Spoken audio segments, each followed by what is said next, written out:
родилась в Узбекистане, в Ташкентской области. И вот в 2007 году мы переехали в Крым. На тот момент мне было 11. В классе 10-11, когда я поняла, что все же нужно выбрать профессию по душе. Потому что я понимала, что работа, которая не приносит удовольствия, не дает развития. А мне хотелось заниматься тем, что вот мне больше всего нравится. Если оно дано Богом, значит, нужно это развивать в себе. Если в человеке есть какие-то способности, нельзя это просто так оставлять. Поэтому у меня появилось это желание, и я долго к этому шла. Я поступила в КИПУ. Специализация у меня была декоративно-прикладное искусство и народные промыслы.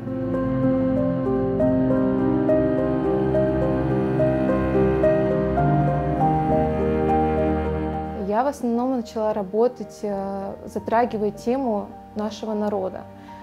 В какой-то момент я поняла, что если у меня есть возможность говорить о нем, как я могу, то есть через искусство, то мне стоит заниматься этим и продолжать работать в таком направлении, рассказывать другим о своем народе, рассказывать о красоте своего народа, о Крыме. Поэтому я вот часто именно направляю свое искусство к своим истокам. У меня есть несколько ценных работ.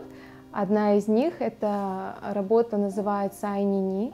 Вот именно с этой работы все и началось. То есть я начала работать, затрагивать тему крымских татар, да, то есть историю крымских татар, культуру крымских татар.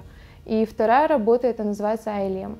Она мне очень близка и дорога, наверное, потому что я рисовала портрет своей семьи. У меня был платок, который передался мне от моей прабабушки. Я этот платок примеряла, и у меня возникла такая идея, почему бы не нарисовать крымскую татарку в этом платке.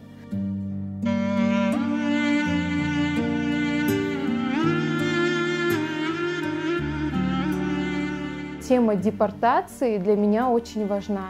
Я думаю, что для любого человека важна история своего народа. Я слушала часто крымско-татарские песни на тему депортации, слушала все эти истории, как было тяжело, и вот оно все это накопилось во мне, как эмоции, выплескало все вот в одно время, и вот после этого появилась работа «Урал-Дага». Я часто пытаюсь делать некий акцент на каких-то элементах, то есть они неспроста появляются. И Харалгач, это, ласточки, да, они сыграли здесь роль, как бы предвестники того, что нужно возвращаться туда, откуда ты родом. Потому что если наблюдать за этими птицами, мы знаем, что там, где они родились, они возвращаются туда, да, то есть в свои же гнезда. И вот именно ласточки, они вот как символ того, что скоро мы вернемся на свою родину.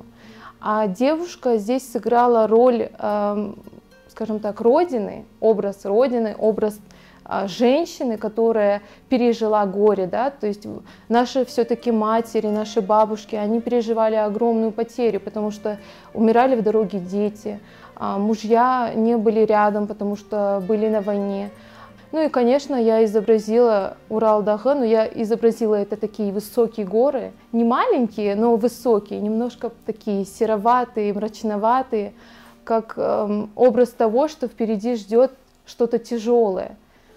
Но все-таки вот эти птицы – это небольшая надежда.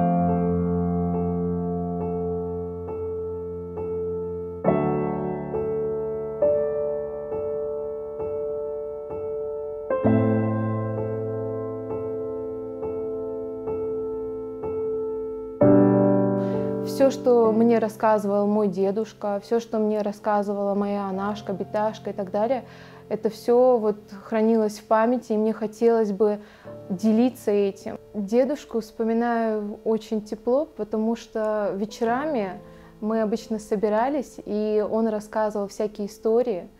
Он очень любил Крым, и все его детство проходило тут. Поэтому единственное его желание было вернуться сюда. Любовь к родине, она вот нам прививалась с самого раннего детства. Крым, я думаю, что это мой дом в первую очередь. Крым — это дом. Без Крыма я себе не представляю свою жизнь. Пытаюсь запечатлеть Крым, каждый какой-то вот участок. То, что вдохновляет меня, да, то есть природа, это все, конечно, я стараюсь изобразить на своих работах.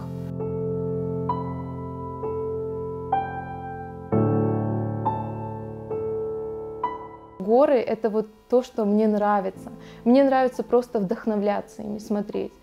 И вот пока что, побывав в Крыму в разных уголках, я больше всего влюбилась, наверное, в Харадах.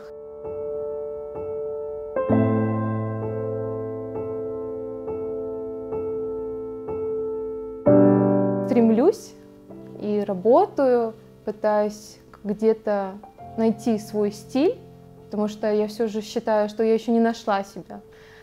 Но я жду, что все-таки в будущем с Metal Sai, я надеюсь, что когда-нибудь я сделаю свою выставку, и, возможно, после этого ко мне и придет это признание, может быть, меня заметят, и когда-нибудь мое имя будет наряду с такими известными именами, как крымские наши художники, крымские татары, как Зарема Трасинова и другие. То есть это вот вдохновляет, их работа вдохновляет. У меня появляется какое-то чувство благодарности, чувство вдохновения. И думая там о семье, о родных, о родине, то есть это может произойти внезапно, и вот у меня, если есть вдохновение, оно тут же вот появляется и на работе моей.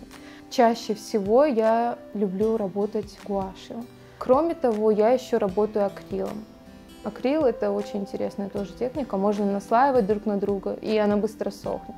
Я не представляю себя без живописи, без рисунка, потому что это единственный способ избежать какого-то негатива в этом мире. То есть для меня это такой способ. И выражать свои чувства, эмоции, это мне помогает очень сильно. Поэтому в своих работах я пытаюсь часто показать лучшее, то есть доброту, чувство счастья, то есть какие-то, вроде бы казалось, простые вещи, но приносящие на самом деле удовольствие. То есть нужно на все смотреть с радостью.